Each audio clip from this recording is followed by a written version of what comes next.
Begitu kata-kata ini keluar, bayangan klan Xiawang mencibir, menteri setuju. Banyak kekuatan superior setuju. Tetapi melihat Kaisar Ke, yang masih berdebat dengan Kaisar dan Permaisuri, Tusan Miao Xuan bingung. Ini Yi Chen lagi. Tahukah Anda, sangat jarang selama bertahun-tahun untuk mengumpulkan roh para pemimpin klan kekaisaran untuk membahas masalah. Terlebih lagi, ini adalah pertama kalinya Tusan Miao Xuan melihat Kaisar Ke dan Permaisuri bertengkar begitu sengit. Bocah itu, yang menyebabkan bencana besar. Tusan Miao Xuan khawatir, dan dia sekarang bertanya-tanya apakah benar atau salah membiarkan Qin Yi Chen keluar dari gunung. Meskipun anak ini mendapat masalah di masa lalu, dibandingkan dengan kali ini tampaknya hanya menjadi hit kecil. Tidak. Bukankah hal-hal yang menyebabkan Kaisar ikut campur? Sama seperti Permaisuri dan Kaisar Ke bertengkar satu sama lain. Dia melihat Permaisuri Sixia menambahkan, Yang mulia, Permaisuri kalah besar karena kecilnya, dan menghancurkan komunitas terlepas dari pentingnya. Saya juga menyarankan agar Permaisuri dikirim ke istana yang dingin. Wei Yang Tianfei akan menjadi ratu. Petik 2. Begitu ucapan ini keluar, dia masih bersiap untuk berbicara, dan siap mendukung penaklukan istana kekaisaran. Tianfei Wei yang kaget dan memilih diam. Permaisuri dan Permaisuri hampir marah. Kalian pasangan pemberontak adalah orang-orang yang merusak Yang mulia. Kaisar dan Kaisar dengan cepat bangkit dari perselisihan menjadi kutukan yang marah. Dan banyak pemimpin yang hadir di sana sangat kuat. Beberapa memiliki hantu. Beberapa mendukung penghapusan. Beberapa mendukung pembunuhan Feng Tianxing. Dan kekuatan langit. Bahkan ada orang-orang yang memberi Kaisar Ke Palace nama pemberontakan. Bersedia mengirim pasukan untuk menaklukkan. Idiot. Pencuri anti tulang. Namun, mendengarkan kutukan marah dari Kaisar dan Kaisar, wajah Kaisar menjadi suram. Cukup. Dengan teriakan nyaring, langit yang megah bergulir. Yang mulia Kaisar, tidak ada yang berani menyinggung sekarang.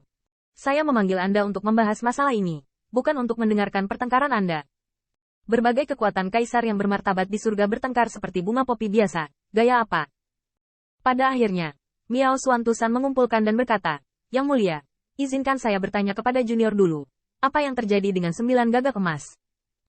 Tusan Miao Xuan juga mencemaskan kenyamanan Qin Yi Chen. Belum lagi kebangkitan Golden Crow. Membunuh semua junior dari semua ras mereka. Termasuk Qin Yi Chen. Semua orang mati.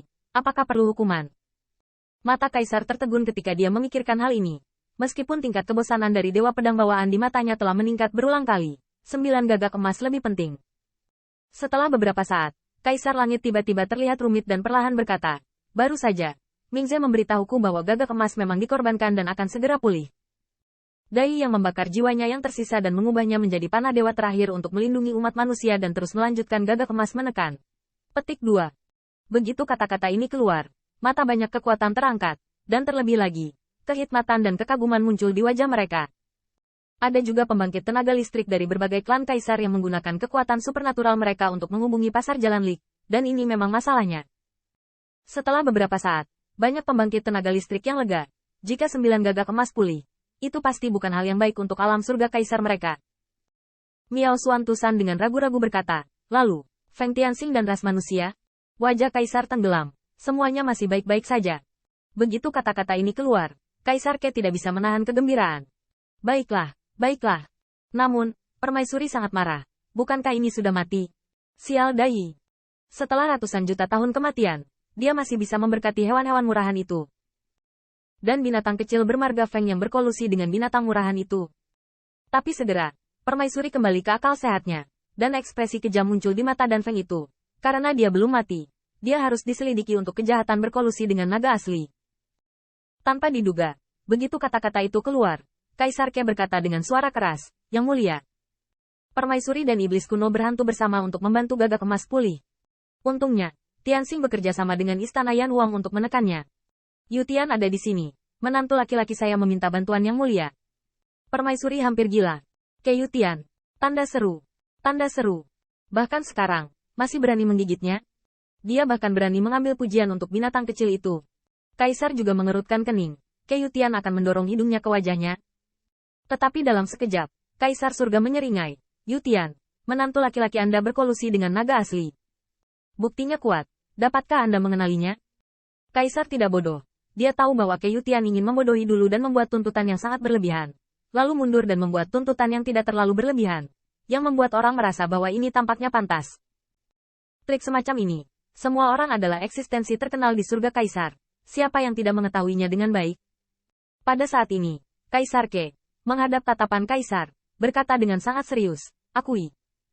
Namun, Yang Mulia, Permaisuri telah mengungkapkan kekuatan supernaturalnya. Dia tahu bahwa iblis itu membangkitkan gagak emas, tetapi mengabaikannya. Sebaliknya, dia melemparkan pisau daging ke istana Kaisar saya. Masalah ini, Yang Mulia mengakui. Tianxing berkolusi dengan naga asli, Permaisuri berkolusi dengan monster kuno. Yang Mulia benar. Selama Yang Mulia dihapuskan, Yu Tianding akan mengikuti teladan Tianwei. Dia membunuh kerabatnya dan memotong langit. Kaisar Ke berkata bahwa dia sangat bersemangat dan saleh, tetapi dia sangat marah sehingga Permaisuri mengertakkan giginya. Apakah binatang kecil itu layak untuk setara dengan dirinya sendiri?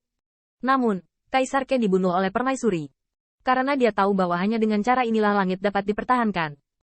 Baik Permaisuri dan Feng Tianxing salah. Jadi jika Anda ingin menghukum mereka, Anda harus menghukum mereka bersama. Selama Kaisar mau menghapusnya, maka dia berani pergi. Tetapi apakah Kaisar bersedia? Benar saja, ketika Kaisar mendengar kata-kata itu, wajahnya berangsur-angsur menjadi muram, di mana dia tidak tahu pikiran Ke Yutian. Yutian, Zitong adalah ratuku. Jika kamu membuat kesalahan, secara alami aku akan memberimu pelajaran, dan kamu tidak perlu menunjukkan jarimu di sini. Kaisar Langit sudah menunjukkan kekuatannya. Tetapi ketika Kaisar Ke mendengar ini, dia tiba-tiba menangis dan mengangkat kepalanya. Ini berbahaya dan tidak adil. Aku merindukan menantu laki-lakiku yang baik, tetapi dia tidak memasuki dunia secara mendalam. Jika dia berjalan dengan naga asli, dia akan dihancurkan dan dibunuh oleh kekuatan surga. Tianxing, kenapa kamu bilang kamu begitu bodoh? Gagak emas menyadarkannya, jadi kamu bisa menyadarkannya. Kamu macam apa? Ada langit di luar surga Kaisar, giliranmu untuk menjaga juniormu. Tidak apa-apa sekarang. Gagak emas ditekan. Tetapi kamu harus mati. Kasihanilah putriku. Dia bahkan tidak hamil. Jadi dia akan menjadi janda untukmu. Suara Kaisar Dike menangis. Dan Permaisuri Sixia juga menyeka air matanya di sampingnya. Menangis. Suamiku, Tianxing adalah anak yang baik. Bahkan jika dia didorong ke tahap membunuh para dewa, biarkan Wen Qing menjadi jandanya. Wen Xing yang malang. Pada awalnya, Yang Mulia secara pribadi memberikan pernikahan. Ini kurang dari 10 tahun. Sepasang pasangan harus dipisahkan oleh Yin dan Yang.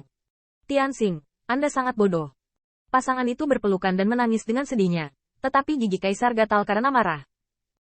Betapa suami dan istri. Namun, pada saat ini, Kaisar Surga tidak berhenti berbicara. Ada juga seorang lelaki tua, perlahan berbicara, Yang Mulia. Bahkan jika ada yang salah dengan Feng Tianxing dalam hal ini, akan ada kontribusi untuk menekan gagak emas. Mata Kaisar Surgawi berkedip. Melihat lelaki tua itu, ini sangat luas. Patriark klan Changman adalah kaisar, dan terlebih lagi, kaisar era naga sejati.